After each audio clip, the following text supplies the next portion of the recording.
Game of Microphones is brought to you by CMG Podcasts.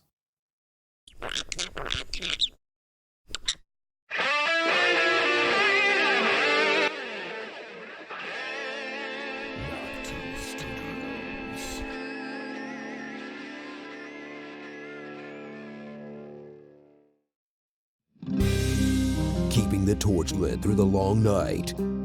It's Game of Microphones. With Lord Sterling, Sir Duncan, and Lady Rachel of House Fox.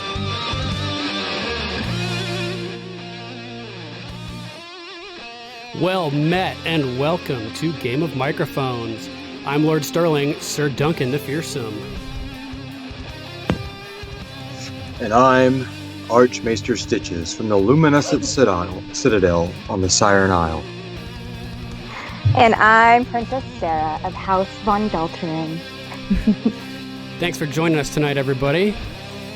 Thanks for you guys for being here as well. Ooh, looks like your picture got all screwed up there on the screen, Johnny. You gotta fix it real quick. What'd you guys think of this episode? Loved it. Man. It was a marathon. Right? It was basically part two of last week, you could say. But so much good stuff happened. What'd you think, Sarah? I am going to go with you. It just felt like everything else that we needed from last week. They just finished up today. Totally. Tonight. So it was good. What stuck out to you, Johnny? What was a big moment that you liked? I would say the whole scene between Sansa and Daenerys was probably one of my favorites. Oh man, yeah, that was crazy. Yeah. On my phone I was taking notes, and that was probably the one I took the most notes on. I was like, I can't keep up. All right, I'm just gonna watch it. Madness. Just trying to read everything, read all their body language and everything about the scene was just intense. I know, right? It was so, they were so close to connecting and like getting over everything, and then Sansa had to just think too far ahead and bring up what's gonna happen to the North. You know, I was like, God damn it, Sansa, just chill.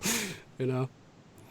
Yeah, I mean, I counted them, and it looks like if you include the two little montages they had in the episode, there was 26 scenes. Oh my God, really? Wow. 26? That's so insane. Yeah, tons of stuff was happening this episode, all over the place. Man. How about Brienne of Tarth? I bet she's glad she stayed for that last drink, huh? Oh man! Well, what's so cool about that is, I wrote in my notes, like, when she's all, he's like, if you'll have me, and she just kind of doesn't answer him, right? She just, I want to be under your command if you'll have me, and then she just kind of gives him silence. But, what he does for her at the end, it's just like, oh man, I bet she kind of feels bad now giving him the cold shoulder. Totally. It was so good though. Finally, after everything that's happened, just getting to see her be knighted, it was amazing. And yeah, it was the perfect storm of having, Tormund there, bringing it up, kind of, she's not a knight, and then having Jaime be there, who is a knight and who's able to do it. What did you think, Sarah? I loved it, but it scares me. It scares me when good things happen to our characters. It makes me so nervous. Definitely. Like, ready for the other shoe to drop when that happens. But it definitely gave me the right feels. Everything that, just the whole arc of Brienne and her character, it just felt so appropriate, just especially right now. So definitely. good. Yeah. It's crazy that Sansa, like, Theon's like, I'd fight for you if you'd have me. And she's like, Dude. Yes. And then Jaime's like, I'll fight for you if you'd have me. And Brienne's like, I gotta go. I'm gonna go walk over here. I mean, it's literally the same dialogue. Right? Yeah. So funny. And remember when Dany said something, you're either a fool or a traitor, right? When she was talking about Tyrion and how he didn't either missed that, like, didn't understand what Cersei was really doing, or that he knew and was betraying her. What was that? That was a callback to some other line from this series, right? Oh, she said that to Sansa said that to Littlefinger, talking about Ramsay. Right. Ramsay, you were either a fool and didn't know that he's a psychopath, or you're a traitor and you sold me off to be raped and, brutalized. I knew it was going to happen, yeah. That's true. Ooh, good one. I heard it and I was like, oh man, it made me think of something, You knew it. Just thought of it right now. Oh man, so many good things happening. What do you think about that weapon that Gendry made for Arya? I mean, I guess that was the probably the big highlight of that scene for everybody was the weapon. I felt like I had to look away. I didn't want to see Arya like, that oh way. my God, it's it the felt little so girl wrong. from season 1. I know, yeah. Yeah, that's what I'm thinking too. I'm like, like, oh, she's like 11 in the like, books. oh. Like, it's awkward. Like, I know that actress is older, but still, she looks super young. And I was like, oh man, like, I know. uncomfortable. I was like, I gotta cover my eyes. I can watch all the gore in the world, but I can't watch this. I know, I did. I literally was like, oh, is it going to show her boobs? Is it going to show her boobs? I don't want to see Arya's boobs. I know, right? I can't. I was wondering too. I'm glad they didn't. It would have, been a little too weird. Yeah. For sure, especially just because she's so young. She's supposed to be at least. She had a pretty convincing, case for Gendry, though. He couldn't say no. Maybe an offer he couldn't refuse, right? What were you going to say, Johnny? Well, yeah. Well, going back to the weapon, I guess I didn't Google like the image and look at it in detail like a lot of people were talking about online over the past week. And so, I mean, well, I guess I'm trying to figure out what's, I guess, super special about the weapon versus just a normal, It looks like I didn't look at it. The dragon glass spearhead looks like it detaches. So I'm not sure what the purpose of it could be. Maybe I was thinking that she could like try to launch it like a harpoon, like you'd launch it. But what do they have to propel the launch? It's not like they have gunpowder or anything like that. So I just spit it. And I'm assuming I didn't know if it was for the dead as much at first. When she first brought the paper, I thought it was about a Cersei thing, because I mean, especially later in this episode when she's like, what are they like? How do they move? It's like, well, I mean, if you're building a spec weapon to fight something you've never really even seen. Right, yeah. Versus something else I felt like was planted in her head that she was really trying to go after. Yeah, she has some type of mission already that she has in mind. Yeah, that's a good point. Very good point. Oh, man. I feel like I finally got the reunion that I wanted with Arya and the Hound. I like that little conversation because last week I was like, okay, I'm like on the fence about it. And this week I was like, that's how they would talk to each other. That makes more sense to me. Yeah. And when Beric walks by, I was like, man, because they don't show him at first. They just show somebody walking up. I'm like, I hope that's an extra. Just keep walking. Because when he interrupts our conversation, I was like, oh, shit. I wanted to see where this was going to go. This was about to just get good, and this guy just came up. I know. I was like, yeah, I want to see this. As soon as Arya started approaching the Hound, it was so cool the way she like sat down next to him and it was just quiet. The Hound's like, you used to never shut the fuck up. Like, now you're sitting there silent. They're like mirroring each other perfectly. They're like the same character at this point.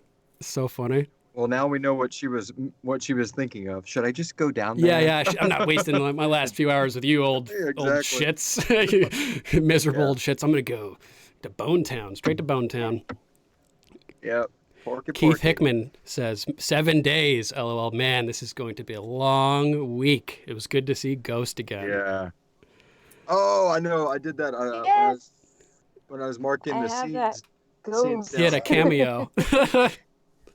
Yeah, just sitting out there. But like even my wife, we were when she was on the couch next to me, she just like screamed at us. It's like, Ghost. It's like, yes. I know. When was the last time we saw him? When Jon was revived at Castle Black? I saw a missing poster for him. Somebody sent that to me earlier. It's like lost. What direwolf? Last seen at the wall. Season 6 or something. And someone was saying that I didn't watch it. But somebody said that he was on one of the talk shows, and somebody asked him about it, and he wouldn't even directly answer them. Oh, interesting. So that really, I guess he was just scared to give away any kind of plot points that might involve him, but he didn't like confirm or deny like his whereabouts. I don't know if it was Fallon or Kimmel or one of those, but I didn't watch it, but I saw some people talking about that online, like just speculating even more that the actor isn't giving us anything about Ghost. And that was scene 17. I got Ghost, triple exclamation mark. Looks like we lost Sarah. She froze. Yeah. Have to pull her back up here. That's crazy, though. Sir Nick of House Wiccan says he was not ready for that Arya side boob. No, nobody was. That was well, what about the Giant's milk? Oh my God, that was hilarious. What a story, right? No, dude, that was great. And he's like, I'm going to impress her with this story. Like I'm going to impress any wildling woman. And she's just I was really surprised that they took it so far to the point where he's drinking out of that massive horn, like huge thing. And it's just spilling all over his face. I was like, dude, you didn't have to quite take it that far, but it really, brought the point home that this guy's out of control. Like Sarah was saying earlier too, it makes you feel bad because if they're giving us this much of torment like we've been wanting, it's like, I know. Oh my God. It was so crazy to see him like actually have kind of like a bit of dialogue with Brienne. Normally he'll say something and we just get that like that look from Brienne, Yeah, but exactly. she actually responded to him here and she said, "Glad you're here," right? So that was pretty interesting. And he was the first out of his chair to like just cheer her on, and he was all like just emotional about her being knighted, like, yeah, yes! he was like, "Fuck the slow clap. I'm giving this like full on big clap." All right, let's go celebrate my quarters. Yeah, right. Oh man. Let's see, what else do we got? Oh man, there's just so much. I got so again, my favorite scene was probably Sansa and Dany. Sansa. Yeah, who manipulated whom, Yes. right? Exactly, man. It's very interesting. I took some notes down on that. One of the ones that my wife pointed out, which I was already kind of looking at. I just love Sansa's dress, man. She looked like a straight dominatrix, man. Chain around the neck, Dude, all the layers of leather. She just looks like she could lead like an army of darkness herself, man. Totally. It looks so badass. And then someone taller. I like that comment. Oh, that was funny. Who's she talking about? Drogo or Jorah? I mean, obviously he's huge, but I mean Dario's taller than Jon, true. And she trusted him a lot. Because I feel like at that moment they're talking about people like she's kind of been with and that she loves. I mean, she loves Jorah, but she hasn't been with Jorah. So I don't know if it's supposed to be Dario or if it's supposed to be Drogo. Lord Jeff of House Allen says, "What happened to Ghost? He got tiny." I know. Yeah, from that shot. They had him on a box. He did look pretty small in that shot. It was kind of funny. Oh, man. Oh, that was great. Lord Derek of House Pacheco says, "Tormund was great. That was the best one-sided pissing contest I've ever seen." Yeah. And Andrew Blake on YouTube says, "Who isn't taller than Jon?" Oh, right. Yeah, that's a good point. Jon is a short arse. You could say. How tall is he? Like 5'6", 5'7" in real life, something like that? I don't know. He's got a big head. Dude. That's hilarious. I was watching the SNL skit like that he was doing because he's a broad, ripped dude. We've seen it, but when he had that suit on, I was like, he almost looks like a bobblehead. I was like, this is so weird. I'm not used to him not seeing with all the fur like all That's over funny. him. I don't know why. It just made me think of hockey goalies. If you see a hockey goalie without their leg pads, they look like a chicken with like a giant upper body and these tiny little shrimp legs sticking out. That's perfect. Yes, definitely. Oh, man. Oh, Andrew Blake says 5'8". Oh, 5'8". Thank you for checking. Yeah. So Right. I like that scene too with Tyrion talking about Cersei with Jaime and how she uses the truth to tell lies. That was pretty cool. All right, so let's talk about this. All right, let's do it. Is this woman pregnant or not? Good question. What are we doing? Go all the way across the sea to get the Golden Company and bring them back, and this lady's like barely showing when he puts his hand down on her, saying, "I'll put a baby in there" on the last episode. It's just. I don't know. I mean, obviously, if he does it now, Jamie's going to be like, "Look, see, I told you she was pregnant." But it's like, nah, man, that's not how 9 months works. Yeah. I mean, it's just the bending of time. Like at the beginning of this episode, we don't really know what day. And I know that the creators have said nothing's completely linear here, but she's like, "Hey, do this weapon for me, Arya," to Gendry. And then like that night, it feels like, here it is. It's done. So I mean, is it that quick? Or I mean, the timelines in this. Yeah, stuff, you man. can never tell. I did think it was really funny though how she was like, "You working on my weapon?" And he's like, "Yeah." After a couple thousand of these things, and then he wasn't taking it seriously. Didn't think that she was like worthy of the time, basically, or something like that. Until finally, she throws those 3 freaking bullseyes with those little those dragon glass knives in a row. That was pretty impressive. It was.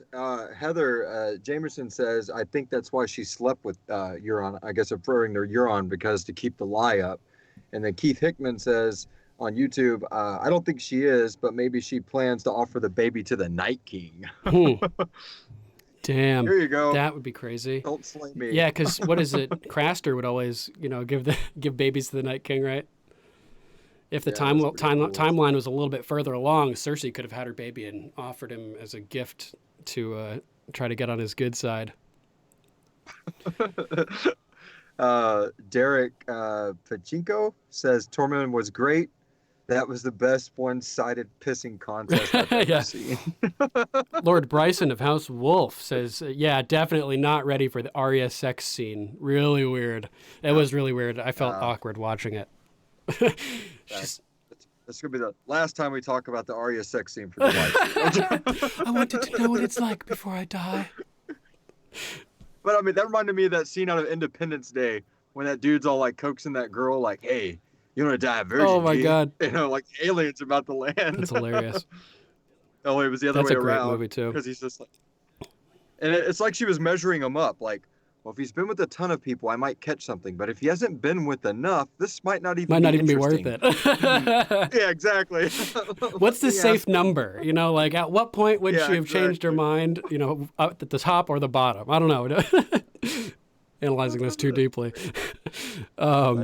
How crazy was that finally getting to see Jaime in the Great Hall at Winterfell facing down Daenerys Targaryen 20 or so years after having killed her father?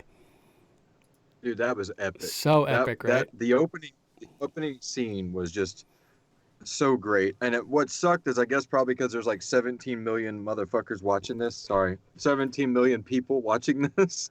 That like everything, I'm using a DirecTV now. Like I don't have cable anymore.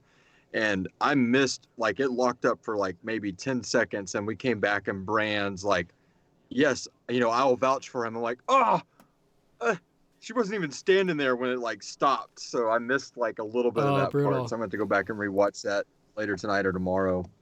But no, man, that was intense. Yeah. What is the king in the north? Mm-hmm. You know, it was interesting that that Bran stayed silent too. You know, it seems like he's never told anybody about what happened with him and Jaime, right? Because Catelyn sort of deduced it when they were together. I found the hair. You were with Cersei. You pushed him, didn't you? And he's like, yeah, you got me. You know, I did it, right? But Bran, nobody else seems to know. Like Jaime asked him, why didn't you tell everybody what I did? And he's like, because you wouldn't be able to help us if I let them slaughter you, basically, right? How do you know there will be an afterwards? I love that. Oh, man. Yeah, that was epic, dude. Right, if anybody would know, it would be Bran, and even he doesn't know, right? You know, that's like one more of those little marks. Night King. That's the Night King. You know, like not. I mean, I know like he's denying it left and right with like every journalist and every talk show host on the planet. But that, how do you know there's going to be an after? Oh, well, wow, dude, really? Yeah. Half empty much? But that was a good scene. Both, I mean, transitioning into all that. I don't have a good feeling about Jaime, man. I feel for those little marks. Oh, Night King. Is that Zach? No, I think Sarah's back. Journalist, every talk show host. Oh, somebody's got us playing on there. I think she got it muted. You got it muted, Sarah? You back with us? Oh, I think I'm back. Oh, right. Okay. Can you hear me? Yeah, we can hear you finally. Yeah, I can hear you. Oh, I wasn't even ready. I guess it fixed it. That's so weird. Sorry, I'm sorry. No, that's fine. We were just we were talking about Jaime, and I was telling him I don't have a good feeling. I feel like it's I mean, when I'm going through these scenes, like I just said, there was like 26 or whatever of them. Almost all of them start with Jaime and Daenerys, Jaime and Brienne, Jaime and Tyrion, Jaime and Brienne again. You know, like it's a ton of Jaime in this episode, and I realize it's because he wasn't really prominent in the last one. Right. But it feels like they're really giving us that like that old Herschel goodbye. Oh man. They're tying up some loose ends, kind of thing. Like he's making his amends. He's giving out words of encouragement and things like that, and trying to seek forgiveness for his wrongs. It's like, no, don't kill Jaime. But I think it's inevitable at this point. He's going to be one that goes. What else stuck out to you, Princess Sarah? I really liked Sansa and Theon. I don't know if you guys talked about that, but I like them. Their hug that they shared when Theon came back. There was a lot of emotion in that one. Yeah, I was surprised. She seemed like really super stoked to see Theon. And then later on, when they were sitting, like hanging out together, she was like almost eyeing him. Like she was like really smiling at him. You know? What do you think? You think that there's something romantic going on there? I wouldn't. I think just it's more definitely like, more platonic, glad to see you. like brother and sister thing. Yeah, brother and sister. He saved her ass. I think for it's sure. that. Yeah, I mean, he rescued her from the most horrible situation she's ever been through. So I think that has a lot to do with it. Andrew Blake asked if, I guess, I don't know if he's talking to me or if I think that Jaime will die next week. No, I think he'll make it through the battle. I think he's going to have to be part of the Cersei showdown. Ooh. Yeah, it makes sense. To me, anyway. Barrack, yeah, he's probably gone. Oh, shit. Hey, new face. There Barrack. we go. Did he pop up here? Yep. Zach, can you hear us? Hey, yeah, I got you 5 by 5. All right, 5 by 5. Great, All right. killer. All right, I'm going to get you popped up here visually. And what stuck out to you this episode, Zach? Thanks for joining us, by the way. We got Lord Zach, House Bruce, with us. Thank you so much. It's really kind of an honor. I'm geeking out over here. Thanks. I am too. Thanks so much for it's having me great to have on. you. The scene with Brienne and getting knighted, oh wee man, that just got me right in the feels. It was another one, but I mean the whole episode, all the stuff with Arya, that was. I liked it, but I'm an Arya, hardcore Arya fanboy. But yeah, I can see. I was listening to you guys for most of the live show, and I can see how it was just a little bit awkward and stuff. And some of the people I was watching it with was like, "She's like 12 years old." I'm like, "No, she's not 12 years old. The story's progressed a long way, and everything's aged up from the books, so we're okay." Yeah, everybody's aged up. It should be cool. We should be good. Pretty hilarious. Yeah. What else stuck out to you, man? Sorry, go ahead, Johnny. I just wish they would have went more PG-13 on that one. Like they kiss and then you assume what happens. Cut back to the bed sheets. Like we got it. Like we got it. We had some other big moments, like Jorah going to Dany and vouching for Tyrion. That was pretty great. It's crazy. I really liked that scene. It was interesting hearing him describe the way that his feelings changed for Tyrion. Like he just wouldn't shut up the whole ride from Volantis to Meereen, but then he's realized that he's such a smart guy and that he's invaluable, and that Dany made the right choice by making him her hand. Really powerful for Jorah to admit that. And karma came back around in the same episode with Samwell delivering Heartsbane right to him. Yep. How crazy is that? He wouldn't accept Longclaw back from Jon last season, and then now all of a sudden he's got his own new Valyrian steel. He's just gonna go. He's gonna go back there and be like, "Hey, can we trade? Yeah, right. Or you can have Sam's ancestral blade. Can I have mine back? Thank you." Yeah. I guess Longclaw is a bastard blade, so it's like a blade and a half. Heartsbane is that thing. I don't know if it's considered a great sword, but that thing is massive. Yeah, definitely pretty big. The hilt looked really nice too, like jewels encrusted all over it and all kinds of cool stuff. Yeah. What a blade. Yeah. What else stuck out to you, Lord Zach? Oh so man, much happened in this episode. I love. It's just like trying. I didn't take any notes. I was watching with friends, so it was just kind of taking it as it came to us. It waited to the end of the episode before Jon and Dany had their little meeting. Man, I was like, they're not going to do it. They're going to wait till after Battle of Winterfell before they get into the whole nephew. Aunt, family, claim to the throne, all that stuff. Yeah. But when they cut to the crypts and I saw Dany walk in, I was like, oh shit, it's about to happen. Oh my God, dude, that was so crazy. I was blown away by that. And then her reaction too, like it was just so well done, the way that he went through the story, and you could tell at a certain point that he was talking about himself. You know, once he mentioned Ned and that Lyanna had given the child to her brother, right? And my mind was just blowing the whole time. Like, oh my God, dude, this is so crazy. And then speaking of blowing, then you get freaking horn ex machina. right when he's like, I don't care about the seven kingdoms, you can have it. I just love you. No, none of that. And then plus, I mean, the whole thing of maybe Sam's right. Maybe this woman doesn't care about anything but that. She'd kill me for this throne. She'll burn me with the dragon. Like, we don't know where his head is, because right when he's about to reply, we get the horn blast. For a split second, she was like, "You're the last male heir of House Targaryen." I was like, "Oh, is she gonna just shake him?" That would I happen to have the dagger. That would have been so hilarious. Statue fell on him. I don't know how. Oh my God! Stabs him right in the heart again. They have to fight. They have to fight the Night King without Jon. That was crazy. The second he said his real name, she kind of like turned away. I don't know if you guys noticed that. She freaked out for just a split second. Yeah, that was so. When the way he kind of told that story is like, no, he didn't rape her. He loved her. He loved her. They married in secret. Had a boy. Gave it to Lyanna gave it to her brother Ned, and then Danny's like, what this lady Rachel says. What? Apparently you were echoing a little bit, Zach. I think I fixed it. Let us know in the chat. My fault. Sorry about that, guys. Yeah, my wife texted me and said that just now, like, I guess when I got loud, she said that mine had an echo too, and then she said I think everybody but Duncan. Yeah, it added another audio track for some reason when I brought Zach in, it was doubling everybody. Sorry about that. Yeah, Mothan Moon on YouTube said the same thing as well. And then Rick Gonzalez just said the echo is real. The struggle is real. It is with the whole live stream thing, figuring all this out. So I appreciate your patience putting up with the little fuck ups we have here.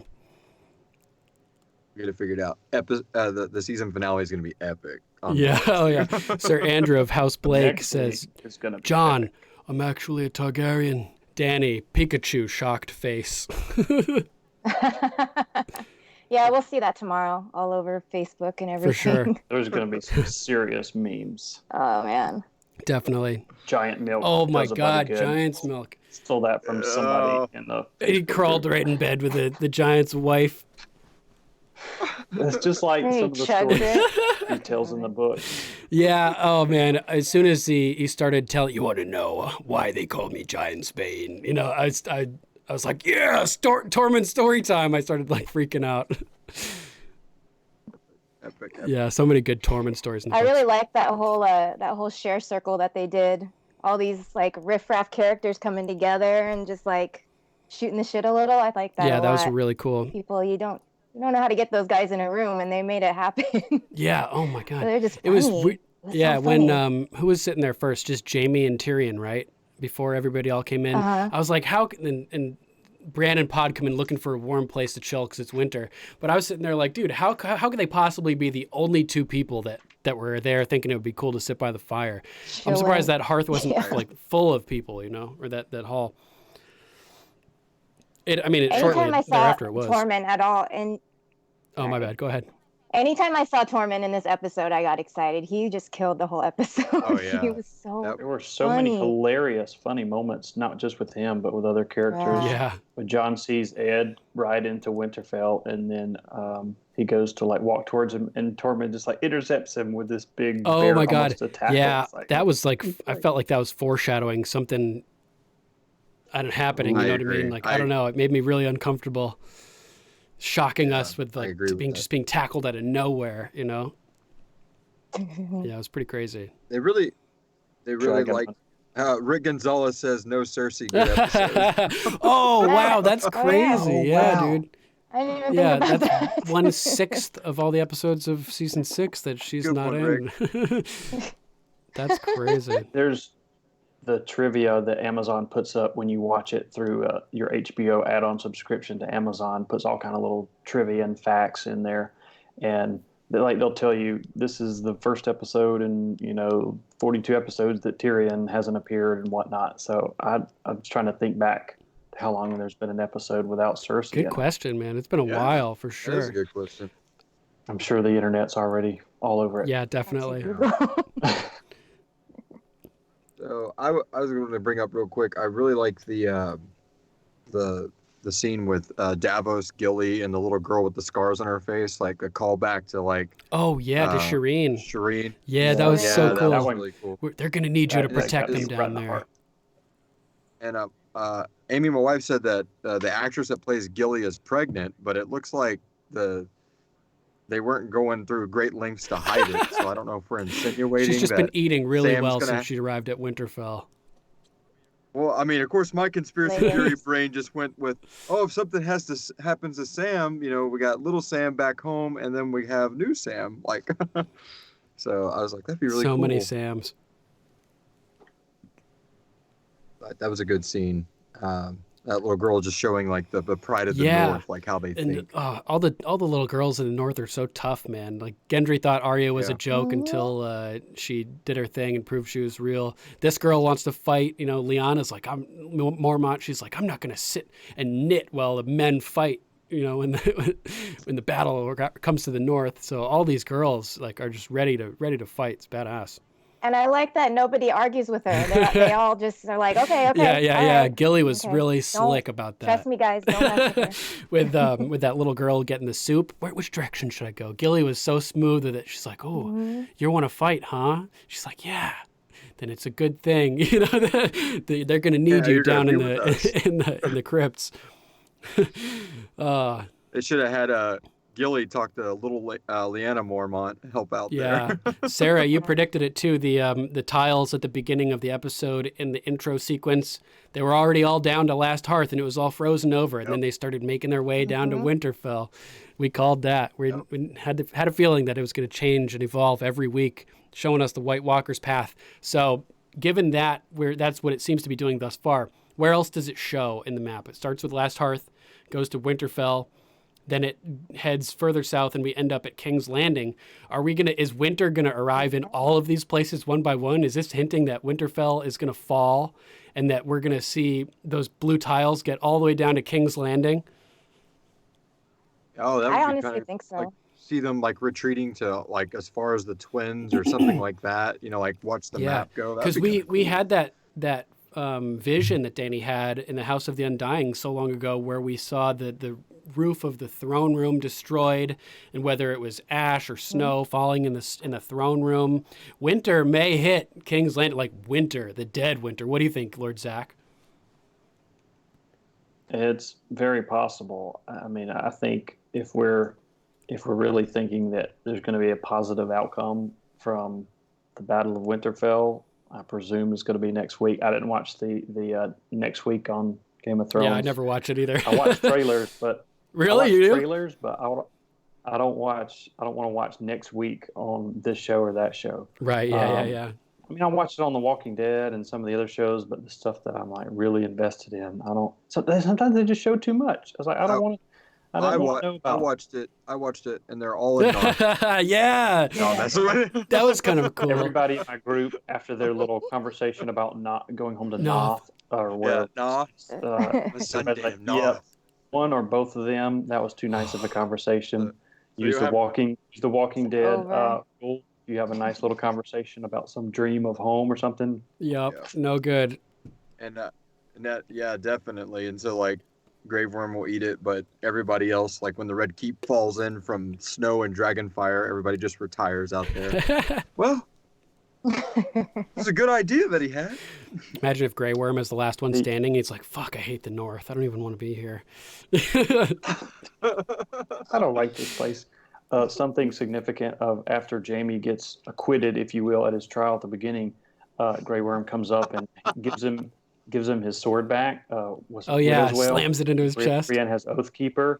So what do we have now at Winterfell protecting Winterfell? Widow's Wail and Oathkeeper, the two swords that were made from ice. Ice is fully back in Winterfell. Nice. Good catch, Zach. I like that. That's badass. Yeah, that's Ice is fully back. That's so good, man. What are you going to say, Johnny?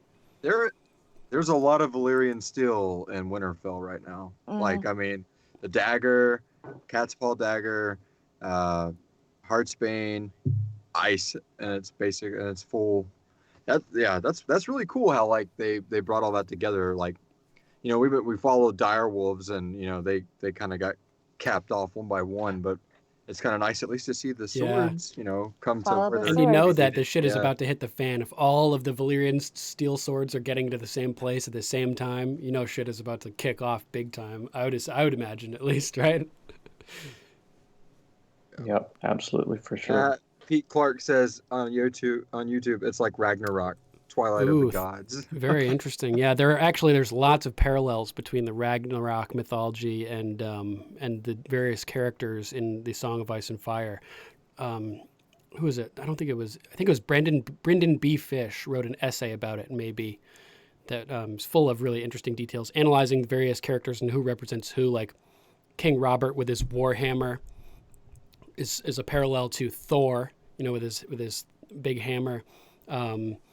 Loki, I think they said, was parallel to Bloodraven. Was it Fenrir has his legs bound? Fenrir, the young wolf, mirroring the way that Bran has his legs crippled, and it's the god Tyr that binds his legs, and Tyr ends up losing a hand, just like Jaime. So, like, there's so many parallels with Ragnarok. It's like absurd, bonkers, the number of parallels. Yeah, that makes a lot of sense. Now that you look at, I've never really looked at it that way. So should check that. Yeah, I'll link it.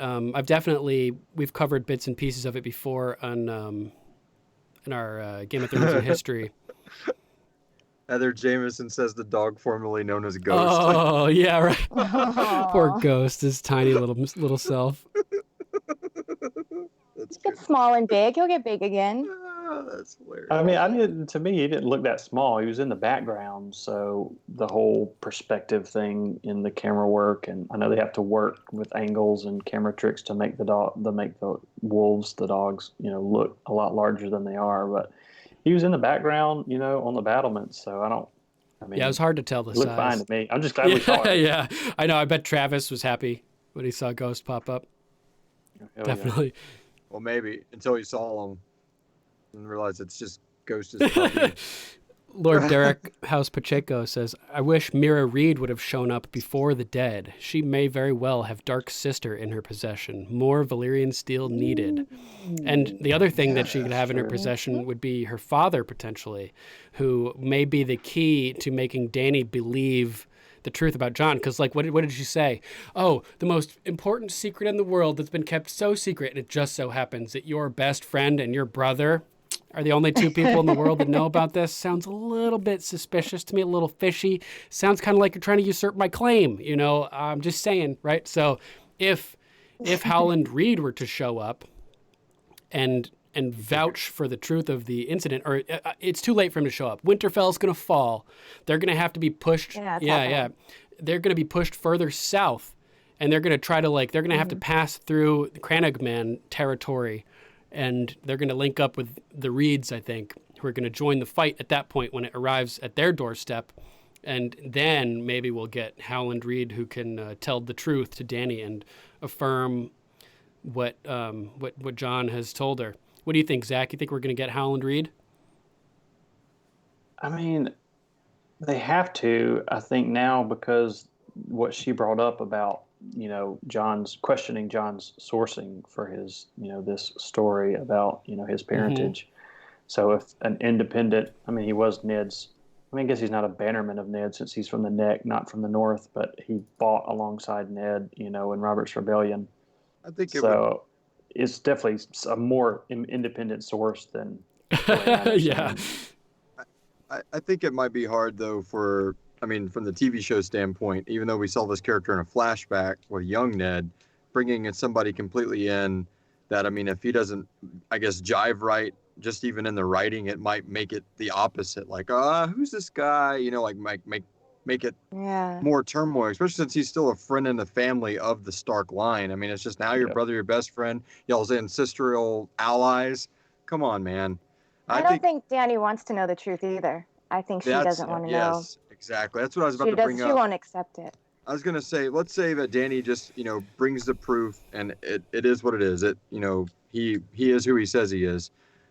what do you guys think about John's reaction? Like, I mean, we didn't get it tonight, so what do you think he's actually gonna, when they have that conversation, how do you think he's gonna respond? You think it's gonna be depending on what she does with the War of the Dead? And if that's the case, what do you guys think that might be versus like what we could have got if the damn horn wouldn't have blasted and like the next 10 seconds? What do you think, Zach? Like, well, to quote Brand, how do you know there's going to be an afterword? Oh man! I mean, next week is going to change everything, and I'm not ready. And I think the body count is going to be. I'm going to be podcasting like this, so nobody can see my swollen eyes. Yeah, I'd say in my heart, I really felt like he was just gonna get like, you know, I don't want the fucking throne, like something like that. It doesn't matter. What was on the edge of his lips, and I feel like now something in the battle might, like if he was able to say that to her, that would have been the reassurance she needed. But now there's going to be a lingering if she doubt. Sees that yeah, and if anything confirms that in the battle, and then something's left open where she can just kind of, you know, freaking pull a Shane on Rick out in the woods. You know, like just take them out, you know, if they know, and they're like, well, you know, it was a dead that got him. You didn't see that? Wasn't me. Yeah, because they have. I don't think John wanted it, but I think that he's taking it all in now. I think he's paying a lot more attention to her and the decisions she's making, like with James. I think he's just paying a lot more attention to how she's approaching everything, because he didn't say too much this episode, but he was always kind of there and listening, paying attention. I think that he could want it now. I think he could have his mind changed even before this battle. I think he could be on the other side. I always thought he'd be like, nope, no, take it. But now I'm like, I don't know. Very interesting. That would be crazy to see him change his mind. Or the writers are just subverting us that way. Because, I mean, going into like the first episode, especially when they're out there talking in the snow and all the old dudes are looking down at them, you know, and Tyrion's getting offended. But we're seeing that scene last episode of, oh, wow, like they'll nicely just rule together, and maybe to create, you know, the drama and the tension between them, just for us to I hope we end up back at that point where they rule as one. I think that'd be epic, you know? Like them just like, why are we fighting each other? Let's just marry and do this damn thing together. Yeah, there's no point. We don't have to decide. We can both be rulers, king and queen. Like, that's what they are. They should just be that. We're not that fat of people. We can both fit on the throne. This throne ain't big enough for the both of us. They got to go through the whole adventure first, and then they'll get back. I mean, if I was John, I'd tell her she could sit on my lap, you know. Obviously, it could fit that way. I mean, the throne is known for being prickly. It wouldn't be good to have sitting side by side. It would be too dangerous. You need to sit on my lap. Oh, prickly. Makes sense. Oh, Totally. That's great. What did you think of that line that Tyrion said at the beginning when he's talking to, I think, Jaime, and they're at the top of the castle or whatever, and he says something along the lines of, like, maybe I'll turn into one of the dead and I'll go and see a part. There were tons of moments like that through this episode where somebody would say something and I'd be like, oh God, I don't like what this foreshadows potentially. It was like every other line. I was like, no. Yeah. So many things. Yeah, the potential foreshadowing in some of these bits were not good. No. That'd be crazy. Very, very foreboding. Keith Hickman on YouTube says everyone gets interrupted when talking to Dany. Yeah. Oh, yeah, that's true. Touche. That's true. Bran even interrupted Sansa last week. Yeah. We don't have time for this. They have your dragon. He's one of them now. Oh, that was horrible. Yeah, how it doesn't make sense to me that everybody's so low key about the dragon. Right, nobody's freaking out. They mention it in the battle plan that Jorah or somebody says the dragon should give us an advantage in the field, but nobody is talking about the Night King has his own dragon. I know. Oh my God, that changes everything. They have the numbers. Dragon. Yeah. I mean, if I was the Night King, I would have sneak attacked Winterfell in the middle of the night, way before my army even arrived. I would have been up in the stratosphere, just swooped straight downwards so they don't see me coming in the darkness with Viserion, and just roasted as much of Winterfell as possible before the army shows up to finish the job. But then again, he realizes he would be riding into potentially two dragons to defending the base, right? Yeah, and he wasn't. I mean, when all those lieutenants showed up at the end, you didn't hear the wings flapping or anything right? like Where that. was he? Yeah. That means Show him at all. he could be. Maybe he's not even there. He could be going down to King's Landing, for all we know. Yeah, he could already Making a deal with his new Night Queen. Yeah, exactly. Meeting with Is Cersei. there any blue tiles trickling off anywhere at the beginning? Yeah. Yeah, that's a good I think I missed question. on the map the big shadowed wings over the Red Keep, even in this. Oh, I'm gonna go back and look. Actually. Yeah, that would be so cool if they added big shadowed wings. That'd be awesome, actually. That'd be really creative. Needed. Jesse on YouTube says, "I still want to figure out what Tyrion is doing." I mean, we kind of we haven't really resolved from the season finale yet where his mind is on all that. I think this kind of resolved it. He's talking with Jamie and he's like, was it even true? Is she even pregnant? You know what I mean? And I don't know, maybe I feel like the fact that she lied to him is I'm talking about when they're in the cabin getting it on the boat. Oh, that. Yeah, because you're right. He says that he's done with whoremongering. Is that because he's in love with Dany? Exactly. Like, I got my eyes on Dany or something. Yeah, he's got his eyes on someone. He And then he just chalks it up to self-betterment. I was like, oh, I don't know. yeah, I caught that too. Oh, the woes of self-betterment. I was like, sure, you got a reason. Don't bullshit me. Don't bullshit me, Tyrion. Little bastard. Yeah, and he's like, oh, one of you guys are probably going to be wearing this pin soon. Yeah. Like, he's not even. Yeah, I thought she was going to fire him at the beginning of the episode. Yeah, she was giving him like mean looks earlier. She was just darts in her eyes when they were doing the beginning scene. Right, the whole thing with Jamie. She was looking at Tyrion like, you mother. Oh my God, yeah, that was bad. I'm glad though that everybody stood up for Tyrion. That I think what Jorah told her ended up meaning a lot to her, and she by the end of the episode, she's like, "We're gonna need you. You got to stay safe in the crypts, dude. Like, you can't go out there and fight." It's like, thank you. We need your brain. We need your mind. Yeah. When this is over. On Facebook, someone asked you, Duncan, of your prediction of Heartsbane going to the Hound went wrong. Oh, there. yeah. What do you think now? Dude, it makes perfect sense. In retrospect, Sam had this connection with... true, yeah. If Jorah dies, the Hound loves to steal people's boots and everything. He's going to pick up a Valyrian steel sword real quick. You know? There's still time. But it makes perfect sense in retrospect because Sam and Jorah have this special connection, you know, where Sam, like you said, he learned how to be an honorable man from Jorah's father. And then when they connected at the Citadel and Sam cured Jorah, they sort of developed this bond. So it just makes sense that Jorah would come to Sam's mind as a capable fighter who would be worthy of wielding his family's sword. Yeah, it makes sense. What about you, Zach? What do you think?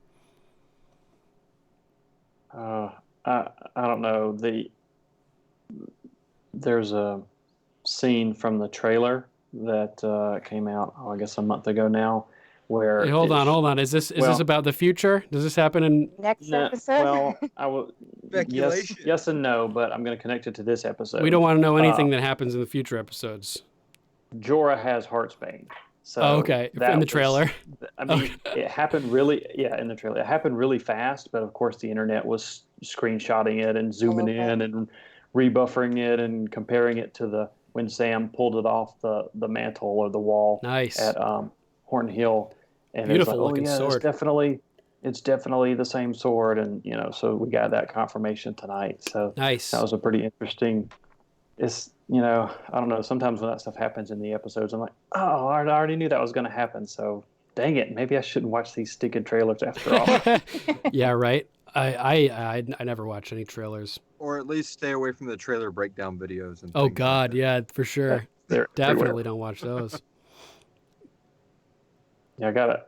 After that scene where Sam gave Jorah Heartsbane. I was like, I love the scene, and it was, it got me. But I was like, I just got a weird, bad feeling about Jorah. Oh man, so, hopefully nothing bad happens. It's near future. Yeah, I think Jorah is definitely going to go out this season, but I think it's more of the mystery of just how epic is it going to be. That's what I'm worried about. Like, I'm setting myself up too high for him to be like, freaking cannon fodder or something like that. That would really suck. Yeah, that would suck. No, Or an off-screen death. No way. We're definitely not an Oh off-screen God, death. I would never be forgiven if they did. Yeah, if they do some crap with like the major characters and you just catch the news of their death in passing conversation after the fact, it's like, what? No way. No. Have to be like the Lord of the Rings and just bring out like the expanded episodes after the season's release. Here's all the crap we didn't put in. Right. I would be down. The crunch. I would too. too. 12-hour season after the Blu-rays come out. That'd be sick. Take my money. Yeah. Lord Bryson of House Wolf says, so Dany has acknowledged her father was a bad king who did horrible things. Why did she throw so much shade at Jaime for doing the right thing and saving thousands of innocent people by ending the Mad King's reign? I mean, it was still regicide or whatever they call it. Yeah, he still broke his vow. So the thing I was wondering about in this scene is, would Bran bring up the whole burn them all and the truth that Brienne learned in the bathtub, bathtub scene, the bathhouse scene? Because Jaime can't talk about it because he's sworn to protect the king's secrets, but Bran could bring it up. I mean, yeah, I was like, Bran's going to tell, I was like, maybe in this trial, Bran is going to bring up the fact that Jaime made the right decision by saving all of King's Landing because Aerys was going to burn that shit to the ground.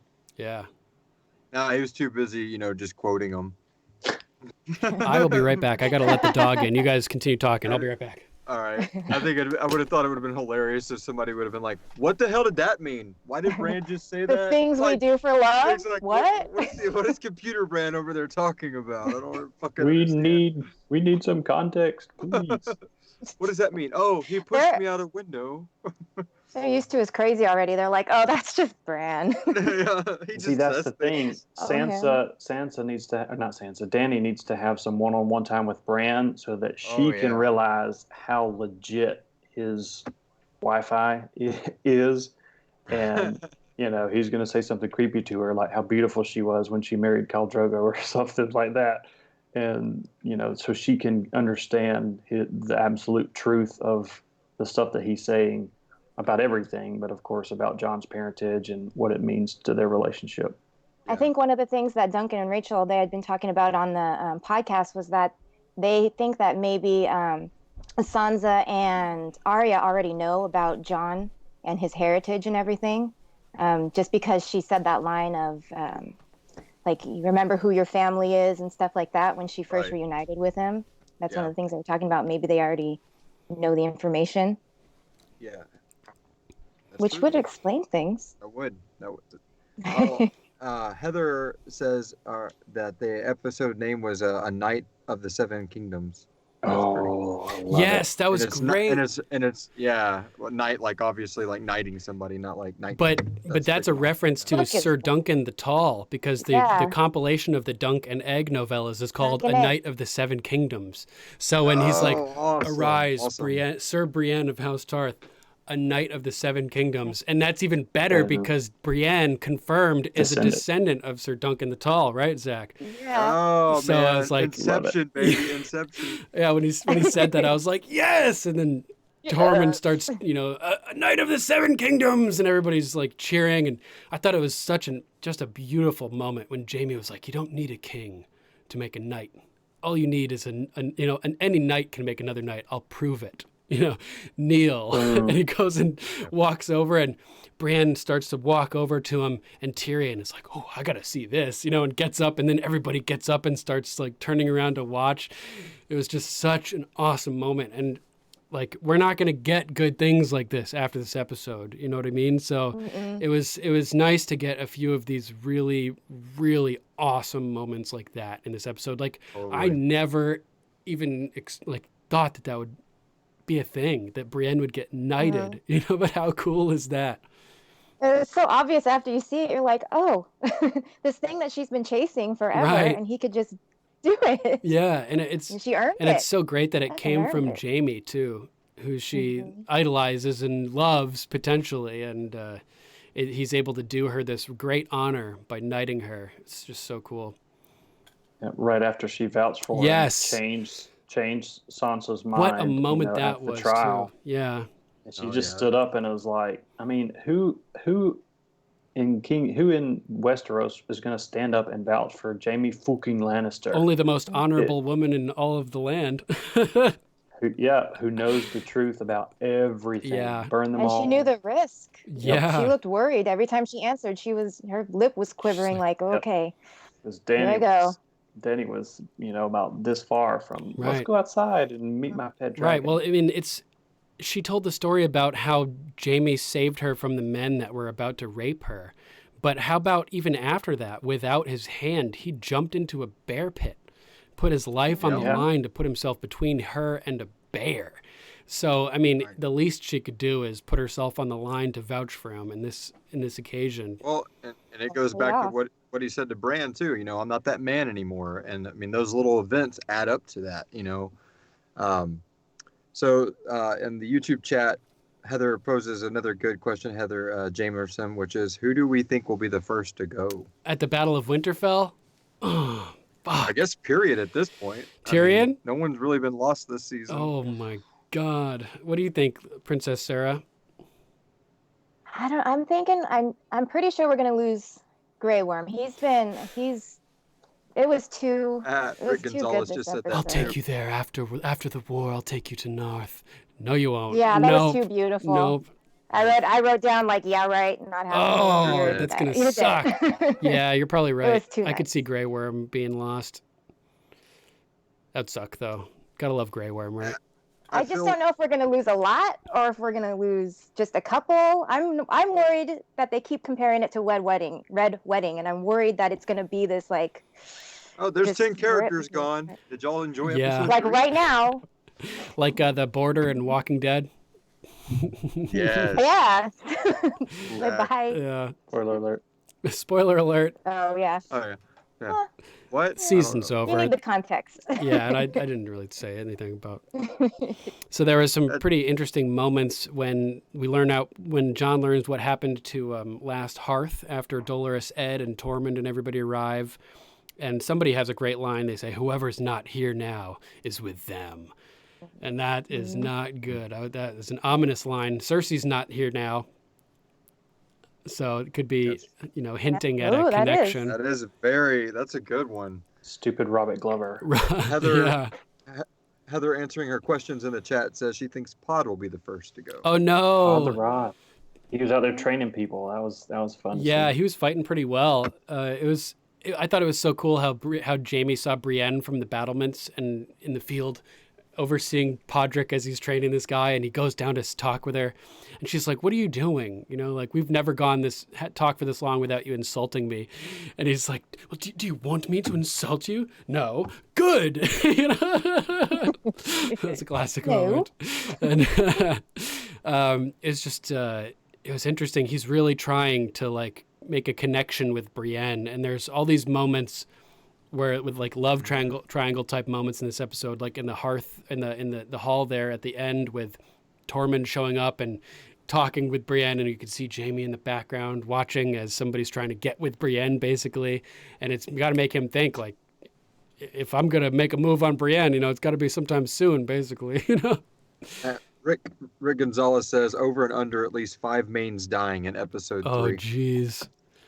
Over. And I believe Lord Scott, but I guess House Anise, I'm not sure how to say it. Tell us how to pronounce your name if I butchered it. Sorry about that. He says the crypts are going to be a bloodbath. There's something about those crypts that's going to be. It's going to be like a cherry slushy though, because of all the ice. Wow. Yeah. Don't ruin cherry slushy for me. Sir Keith of House Hickman says Brienne will die. She just got knighted. Oh, maybe, but Rick says Pod will die. Or Heather said Pod will die because he was the one singing. Oh yeah, that was pretty good. He's got a good voice, man. Yeah, that's what he did to the horse in King's Landing. He serenaded them. Classic. That's good. Totally. Derek on Facebook says over. I guess on the over and under. Oh man. Man, you should set up a poll, Duncan, on the. Oh yeah, it's a good idea. Page for who's gonna go first. Have everybody vote on it. Yeah, definitely. I can't figure out how to do a poll with more than 2 answers though. I just set one up I don't know if you can do it on the Wouldn't let page. me. I just set one up in the Sirenicide group, and I did like 40 for like a horror movie thing. Nice. Like, what's the best horror Yeah, I movie? tried on the page. It wouldn't let me select more than 2 potential answers. I was like, what the hell? Yeah, we're gonna need like 10. Yeah, or 30. I thought it was really cool that we got some context from Bran about the Night King wants, what do you say, the endless night or an endless night? He wants to erase. That was cool. And he said nobody's ever tried Dragonfire before, too. Yep. So that's a big question mark. Will Dragonfire work against him? Every time he's going to have to warg into a dragon and try to make it happen himself, I think, you know? Like Jon will be riding Rhaegal or something and he'll be killed. And Rhaegal will be without a mount and like, what do I do? What do I do? You know, and Bran will have to warg into him and take over and try to have him kill the Night King or something. So many possibilities. Lord Brandon of House Ushery Hill says filler episode. You know, I mean, it felt like it was going 700 miles an hour. I mean, it did. 26 scenes in like an hour. That's a lot of screen time. I mean, not a lot of screen time for each scene. And I understand they kept going back to certain scenes, but when you do a scene shift, you're doing a scene shift. So we go outside, then we go back to the happy group at the camp, at the fireplace, and then go back somewhere else.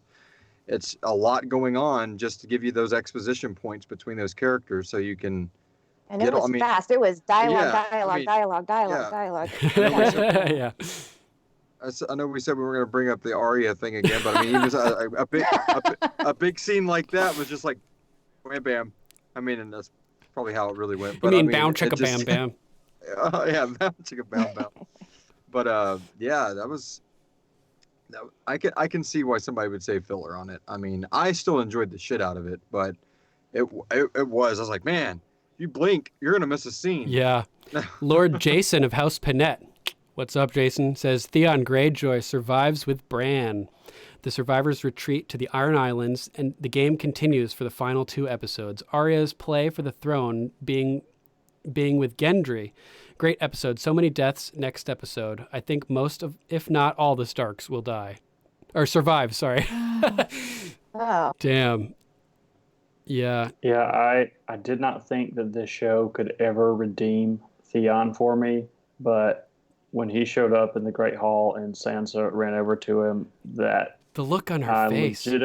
Yes, for the first time ever, especially since he burned the two boys and took Winterfell, I was like, he's dead to me. I don't care. I didn't care what Reek did to what Ramsay did to him. Yeah, that sucks, but screw you, man. I don't care. But for the first time ever tonight, I felt, inspired, or that I was rooting for Theon. Nice. Because he took Winterfell from the Starks. He took it from Brandon. Bran was the Lord at that time because Robb had gone to war. Catelyn had gone south. Obviously Ned was gone, and Theon took it from him. But now he was back, and he's going to defend Bran. He's going to defend Bran in the bait trap out there in the Gods' my God, Road. that was crazy. And it's like, dude. And he also defended. I didn't even get it. He defended Bran from the wildlings, Asha and whoever the other guy was in the woods in episode Expert 1 or marksman 2. We were mentioning last episode. With his bow. Yeah, now that he's got the bow. Theon's back. I was very surprised that I felt something down in my little Grinch-sized tiny heart. I felt something. Theon. So I just capitalized on the Endless Night before we move to it. Like, one of my favorite songs of all time is a song called Endless Night by this German band called Darkseed. Oh, nice. And I mean, it's not about Game of Thrones, but the lyrics are very, I mean, I won't go into all of it here on Lime Street, but I threw 2 links to it in each the Facebook Live and in the YouTube one to check it out. But it basically just going in that I know that the night must end, and I hope that I shall see the sunrise. I just think it's kind of cool because, like that's fits perfectly. Like if exactly a home is an empty dream, it's going to be lost to the night. I feel so alone, like those kind of things. As soon as that line came across in the show, I was like, ooh, I wonder if any of the writers are Darkseid fans, 'cause that was epic.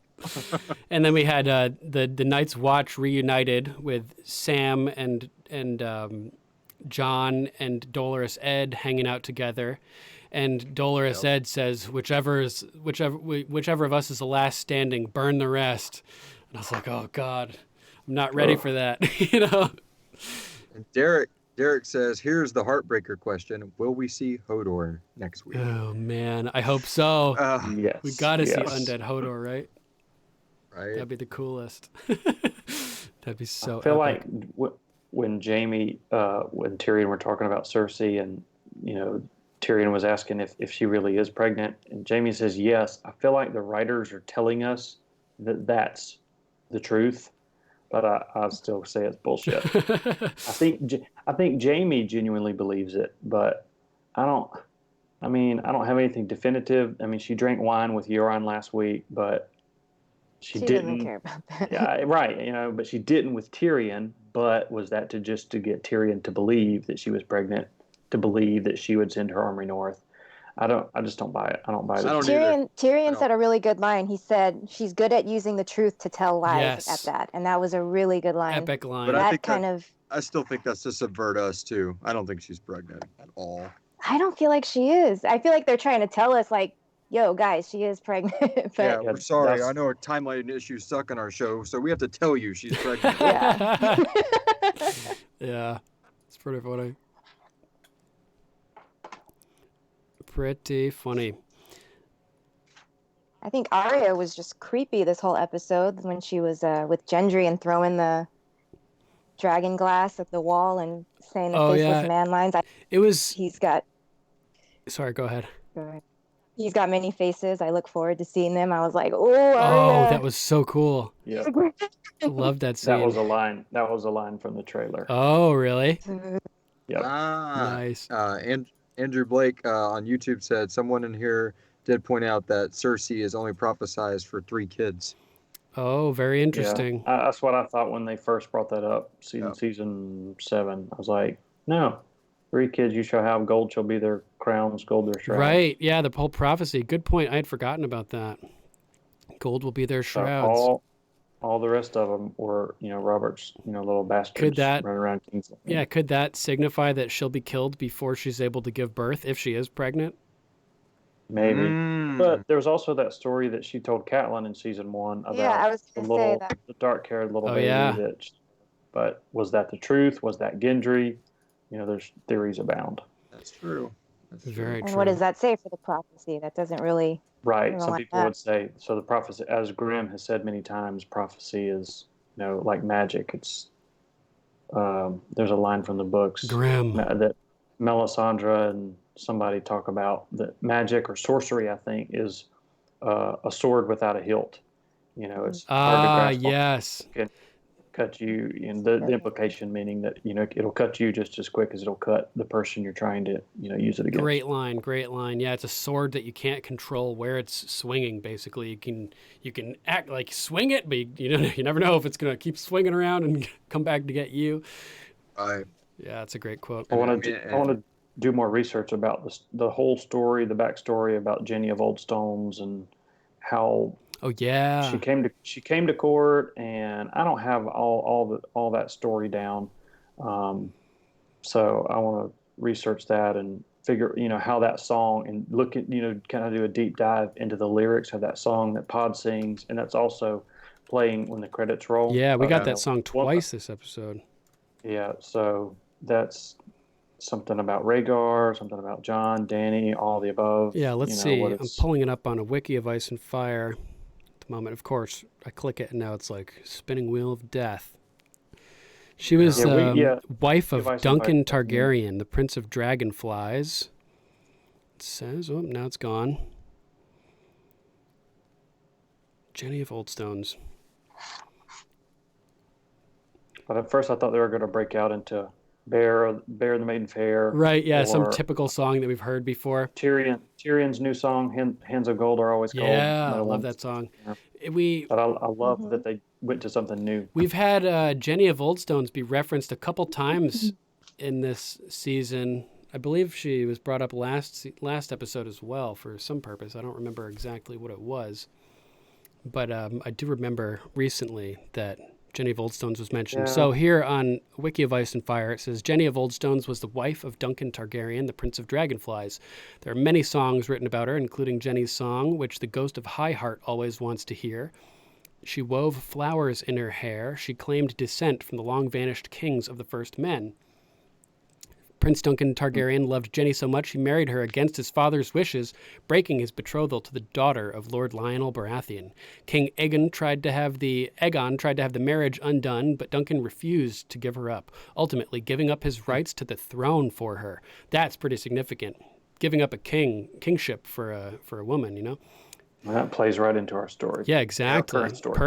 Perfect parallel. And she was friends with the Woods Witch, whom Jenny brought to court with her, and who prophesied the prince that was promised would be born from the line of Prince Aerys and Princess Rhaella. So she's integrally important to the story because she brought the Woods Witch, who ended up coming up with the prince that was promised prophecy. That's pretty epic. Pretty intense. So yeah, that's the part that I remember. I always think that Jenny of Oldstones was the Woods Witch, but she brought her to court, I think. Yeah, exactly. So weird. All these windows keep jumping around here on the chat, and I'm not even doing anything.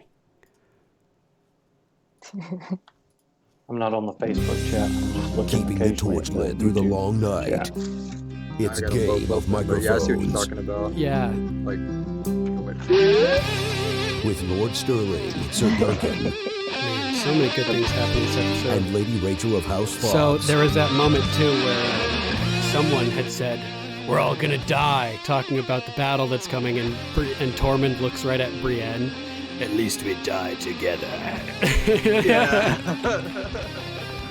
Hilarious moment. Dude, he just He's capitalized. so funny. Just the big woman. stuff. Yeah, he loves her. That was his first question. It's He just christened a whole batch of new memes. totally. Oh man. There was also the moment when Arya went and sat down with the Hound, and she was talking with him about like what his motivation is for being there at all, and she's like, "When was the last time you fought for anything, or anybody but yourself?" Right? And he kind of throws it right back in her face. He's like, "I fought for you." That was pretty significant to me. Mic drop. Yeah, he did. He fought for her to protect her when Brienne showed up, and he was, he ended up in real rough shape because of it. So I was impressed with that. And Arya was like, "Oh yeah, good point." There's a And lot we know of that. Barrack's definitely not on her list anymore. Oh yeah, what's up with that too? Yeah. She was on there temporarily. I wonder why he was taken not off. anymore.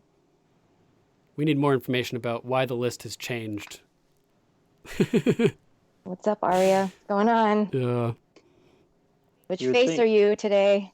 Oh yeah, you would think maybe it what might have got taken off after her conversation with Gendry, that they just sold Gendry to Melisandre for his blood, and that they ended up not.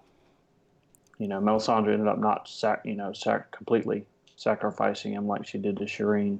So but I don't know why she would have just randomly taken Barrack off the list. Maybe because of all of his good deeds north of the wall, and I don't know. Here's the next thing I want to segue into. And now our watch begins. Any more signs the world's ending? Slayer of White Walkers and Lover of Ladies. I wrote that one down. great. That was an epic one. Totally. I love it. Yeah. It's It's bad when Samwell Tarly has all the epic titles. World is ending, it's being flipped I know, upside I was down. gonna say that. That's so funny. He's like, hey.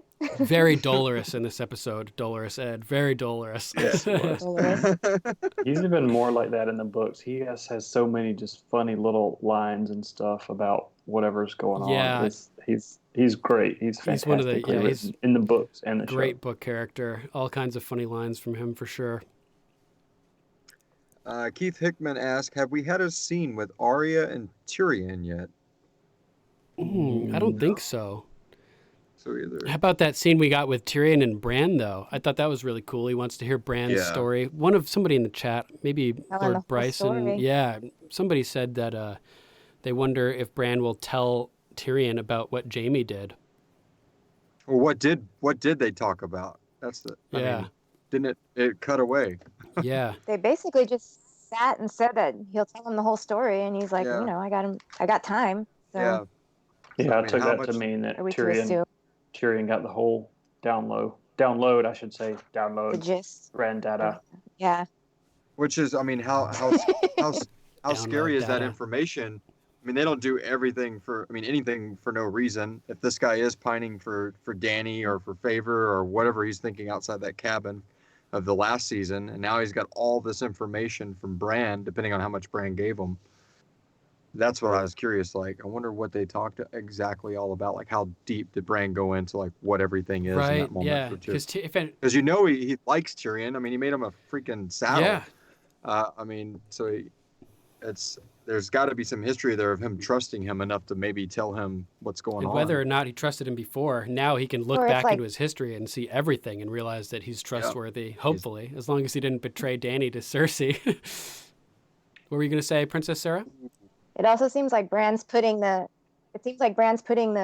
chess pieces in a place too. Like with Jaime, he didn't rat Jaime out because he knows he needs him somewhere. Right. He knows that he's still we can't kill him. We need him in the war. So he knows that these people somehow, I know we don't think that he can see the future. We're not sure, but he seems to sense that we need these certain people. Yeah, we were questioning kind of on our whether side or not, for the war. Yeah, definitely. He's setting things up for sure, putting the pieces in place. And we're questioning whether or not he can see the future, but he did see those wings over King's Landing, right? And that would have to be the future, probably. Trying to figure out which one. Yeah. I say we, like I was on the podcast. I listened so much. You were there. Yeah, we were talking about that. I was talking to you in my car. Talking back at me through the speakers. I was talking at you guys. Every now and then you should just freak her out and be like, exactly, Sarah. Throw random agreements in there. It would. Don't do that. I liked how Jaime had said that it would be his honor to fight under Brienne too, because he was super honest with her. He's like, listen, I'm not the fighter that I used to be. You know, like I'm not fit for like being the chief warrior at this point. And it was really interesting how he said basically he wants to be under her command, right? I thought that was really cool. Derek brings kind of a compliment. Yeah, huge compliment. Derek brings up in the Facebook chat that Melisandre must have a pivotal role, hopefully in next week's episode, that she's gone to Volantis to gather all the Red Priestesses. Oh, that would be interesting. That's cool. Perhaps they'll swoop in like the Knights of the Eyrie during the Battle of the Bastards. Was that something from the preview from next week? No. I don't. I watched the preview from next week. I won't spoil any of it, but no, that is not in it. So that's pure speculation. It's speculation about Melisandre. Yeah, it's pure speculation. Yeah. Gotcha. And then Jesse in the YouTube said that I feel like Arya might die. Oh man, well she did have sex, right? So her mission is complete.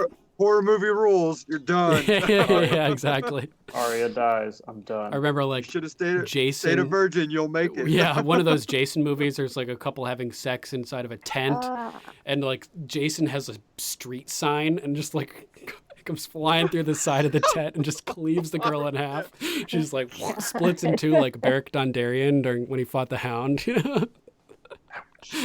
Oh man. That was hilarious. Those movies are great. Jason is coming after Arya, Keith Hickman says. Yeah, I don't know if Bran can see the future or not. Jeff Allen says, "Hey, I talk to the podcast all the time. Sometimes I put you on pause so I can explain my position without you interrupting." Listen, Linda. I know, I like listen. that. Classic. That's awesome. Thanks for at least pausing us so we don't talk over you. I had to note that one. Right. Anything else about this episode you guys want to mention? Anything else we didn't talk about yet? There's so much, but I don't. Without being here 4 hours. Yeah, I know, right? It's epic, man. I want to watch it again. Think we'll have a? Go ahead, Princess Sarah. Do you guys think we'll have a cold open this season? I hope so. Maybe next week. It seems Yeah. like they always give up something pretty big. So like today I was just like, okay, Okay, straight to the intro. I want something big. I could see. I know when they do those, it's always something crazy information. Yeah, like the Hound returning, or I could see there being a cold open next week.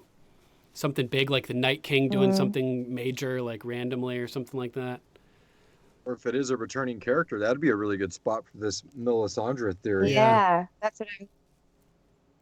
Oh, looks breaking up a little bit there, Sarah. Imagine Sirio Farrell like beams out of the sky.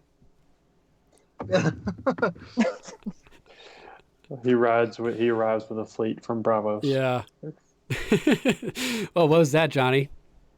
My mask like fell off the wall. It's kind of crazy. Oh, it's the ghost of Jenny of Oldstones haunting you.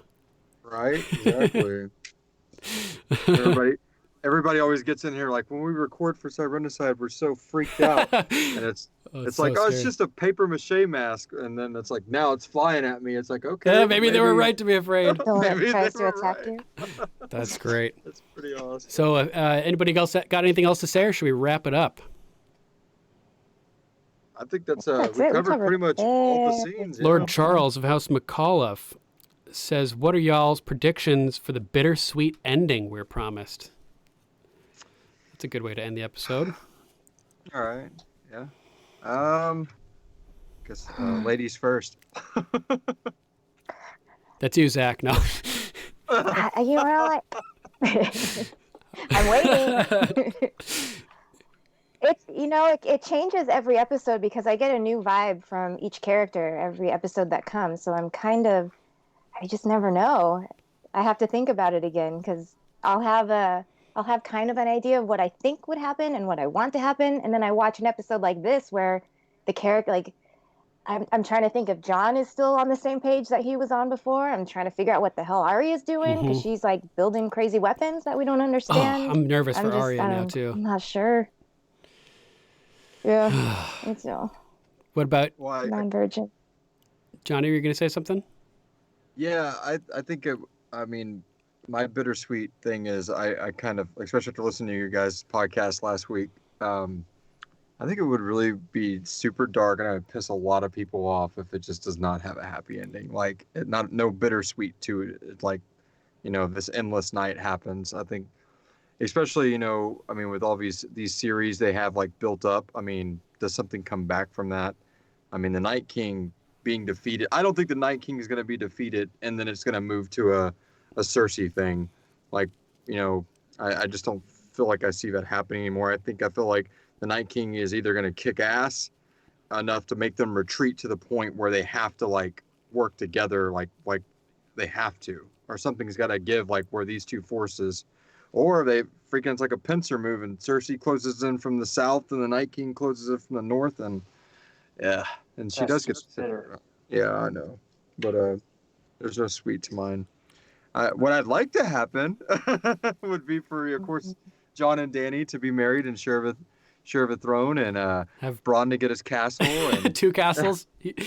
two castles. The twins. That would be two castles, kind of. And like you see it, like at the ending scene, the last scene would just be Bronn, Tyrion, and Jaime sitting around a table cutting up with Pod, like bringing something in. That'd be the coolest ending scene to me. Like those four guys. That would be cool. Keith Hickman says Sam sits on the Iron Throne after burning everybody. Andrew Blake says... This is a shit finally. I killed a walker! Yeah. Andrew Blake says Sansa on the throne feels like it would be bittersweet. Yeah. I don't know if I'm up for that Rick one. Gonzalez says the Song of Ice and Fire is Sam's recounting of this story as a maester. I agree, and I think that it's in concert with working with Bran, because Bran would have all the intricate details necessary to fill out all of the chapters. Yes. He's the only person that could possibly know everything that's written in A Song of Ice and Fire, right? So with Sam's, his verbiage and his semantical lexicon and his flair for the dramatic and whimsy and his artistic sense of... Poetic. Yeah, his poetic sense of writing and stuff, combined with Bran's knowledge. There you go. Could you speak a little faster, Bran? We've only gotten 2 pages done tonight. Exactly. What do you think about the end game, Lord Zach? Got a prediction for bittersweet? Oh my gosh, I don't know. I feel like most everybody is going to die and leave.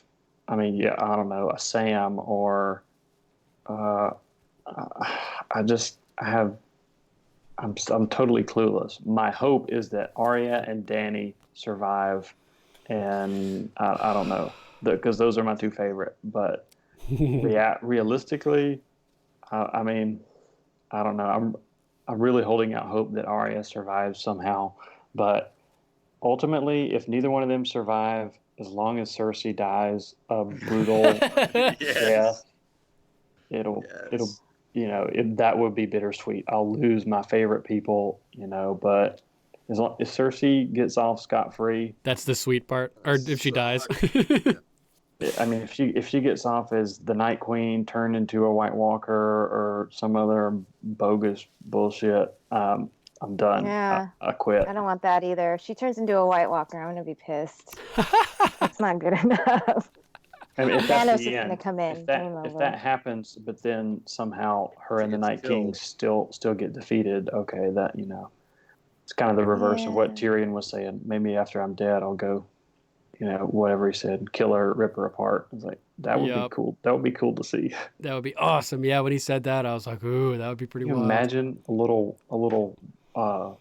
dwarf white with their how they move and like super fast. Oh, man, that'd be awesome. Crazy. Scrambling through the. Well, we kind of got a shot of that with the children like at Hardhome. Oh yeah. Oh man, I rewatched I finally finished the rewatch of last week's episode, and that scene with the little kid on the wall. It's like, God, that is screaming and whatnot. So disturbing. Super disturbing. Totally. What's yours, Duncan? Good question. I don't even know at this point. I don't even know, man. I'm just gonna let the cards fall where they may, and just be excited to have my soul crushed, I guess. We'll have a big follow-up series like 5 years from now where Essos is trying to stop the dead from crossing the sea because Westeros was lost. Yeah, Westeros lost, and now there's so many White Walkers that when they're all standing together, they can freeze the ocean itself and walk right over the surface to get over to Essos. Until their hound throws a rock. Yeah, right. Definitely. All right, so let's wrap it up. Cool.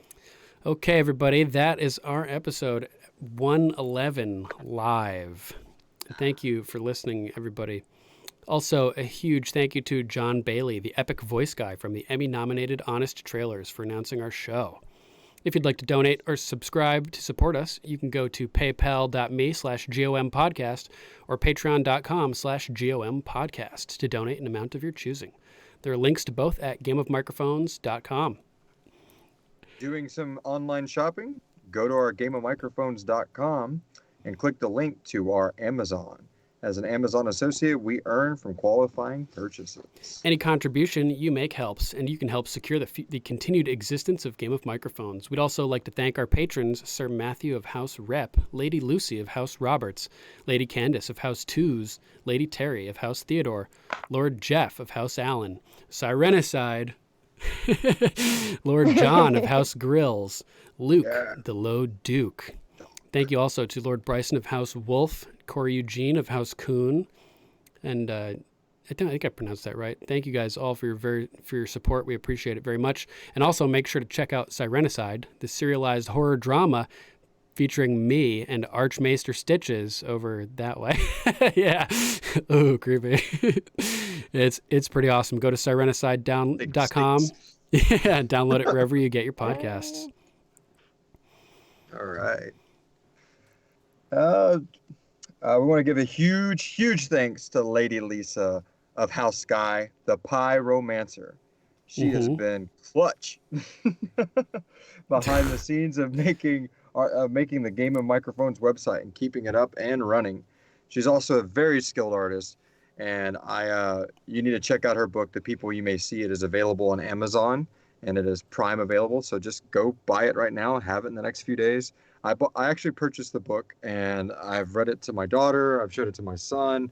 I have it actually sitting out in the studio behind me out of this booth. I have a bookshelf of any artists that I've met or have contributed with through Sirenicide or other means like Game of Microphones. So it's sitting out there, and it's we have voice actors come in here all the time, and I've had a few people pick it up like, man, these drawings are really good in this book. Nice. That's She's a awesome. very skilled artist. So go check her out at fineartsbylisa.com or her Instagram is fineartsbylisa, and on facebook.com/fineartsbylisa.